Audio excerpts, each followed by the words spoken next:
Hi guys, thank you so much for the tremendous response for our of Ustaad. చాలామంది మెత్తని మట్టి ఆ lyric ఒకటి, బండరాళ్ళని బద్దలు కొట్టే లిరిక్లు ఇవన్నీ వేరే వేరే వాళ్ళ ఎడిట్లు చేసి పంపిస్తుంటే ఎటర్లీ రష్ వస్తుంది. Thanks a lot. అండ్ ఒక ఫ్రెండ్ అయితే ఏం చేశాడంటే పాట స్టార్ట్ అయిన దగ్గర నుంచి ఎప్పుడైతే రిథమ్ స్టార్ట్ అయిందో ఆ రిథమ్ స్టార్ట్ అయిన దగ్గర నుంచి ఒక పవన్ కళ్యాణ్ గారి ట్రాన్స్లోకి వెళ్ళిపోయాము అందరము. సో ఇంతకుముందు సాంగ్కి మీరు డ్యాన్స్ బస్టర్ అని పెట్టారు కదా, దీనికి ట్రాన్స్ బస్టర్ అని పెట్టండి అన్నాడు. So that's a good idea. So ఈ పాట పవన్ కళ్యాణ్ గారి వ్యక్తిత్వానికి కొంచెం పర్సనల్ యాటిట్యూడ్కి దగ్గరగా ఉండడంతో కొంతమంది కొన్ని ఇంట్రెస్టింగ్ కన్సర్న్స్ రేస్ చేశారు. ఒకళ్ళు ఇద్దరు చేస్తే నేను వీడియో చేసేవాడిని కాదు, చాలామంది అడిగారు.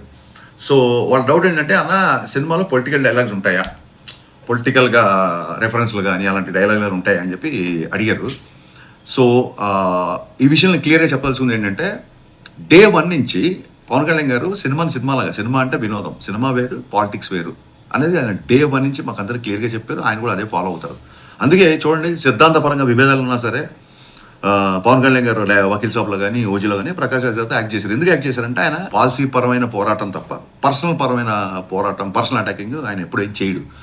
సో ఆయన డే 1 నుంచి క్లియర్గా చెప్పాడు, హరీష్ మన సినిమాలో ఒక డైలాగ్ కానీ, ఒక సన్నివేశం కానీ, లేదా ఒక రెఫరెన్స్ కానీ ఏ ఒక్క వ్యక్తి చిన్న పుచ్చుకల్లా చేసినా, ఏ ఒక్క వ్యక్తిని కొంచెం ఇరిటేట్ చేసినా, ఏ ఒక్క వ్యక్తి తప్పుగా ప్రొవోక్ చేసిన, the whole purpose of cinema అంటే వినోదం, the whole purpose of cinema will not be served, అలాంటివి చేయొద్దు అన్నారు.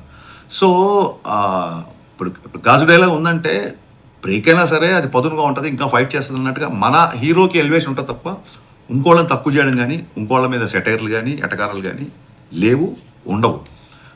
అంటే రీజన్ ఏంటంటే సింపుల్ థింగ్, ఆయనకి అన్ని పార్టీల్లో ఫ్యాన్స్ ఉన్నారు. వాళ్ళు ఓట్లు ఎవరికి వేసినా సినిమా అంటే ఈయన దగ్గరికి వస్తారు. అండ్ ఇంకా గొప్ప విషయం ఏంటంటే, నేను థ్రిల్ అయిపోయిన విషయం ఏంటంటే, ఫ్యాన్స్ అందరూ కూడా సేమ్ ఆయన వ్యక్తిత్వాన్ని ఫాలో అవుతూ, అన్న మనకు వద్దు, మనకు పాలిటిక్స్ రిఫరెన్స్లు అయ్యి పెట్టొద్దు, మనకు ఎంటర్టైన్మెంట్ కావాలన్నా బ్లాస్ట్ అయిపోవాలి, మనకెందుకన్నా అన్నారు. నిజంగా హ్యాట్స్ ఆఫ్ అబ్బాయిలు. నిజంగా కళ్యాణ్ గారిని ఫాలో అవ్వడం అంటే ఊరికే ఆయన స్టైల్నో స్వాగ్నో కాకుండా ఆయన వ్యక్తిత్వాన్ని, ఆయన బలమైన సిద్ధాంతాన్ని ఫాలో అవుతున్నారు. నేను ఆ విషయంలో నేను చాలా థ్రిల్ అయిపోయా.